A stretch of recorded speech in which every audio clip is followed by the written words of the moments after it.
मुख्यमंत्री एकनाथ शिंदे साहेब यांच्या कार्यालयातून भेट झालं। आज संतोष अशोकनाथ यांनी म्हणजे अध्यक्ष महाराष्ट्रात हे आमच्या आंदोलनस्थळी भेट दिले। त्याचबरोबर आम्ही निवेदन देण्यासाठी उपमुख्यमंत्री कार्यालयात गेलेलो होतो।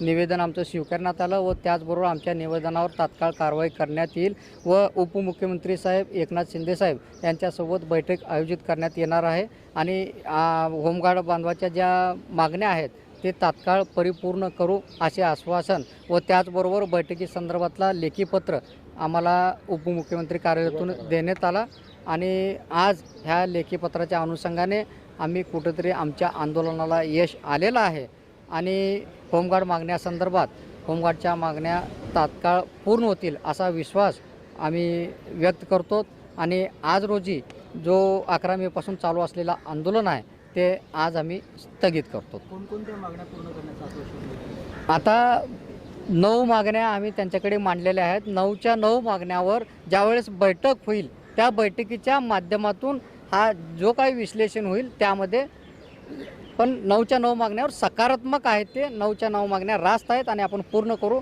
असे त्यांचा मानस आहे। जर मागणी मान्य नाही झाल्या तर आम्ही पुन्हा आंदोलनाच्या मैदानात उतरू। जोपर्यंत न्याय मिळणार नाही तोपर्यंत हे आंदोलन थांबणार नाही, कारण आम्ही हे तुर्तास आंदोलन स्थगित केलं आहे, कायमचं नाही केलं, तुर्तास आंदोलन स्थगित केलं आहे। मान्य नाही झालं पुन्हा आम्ही आंदोलनाच्या मैदानात उतरू।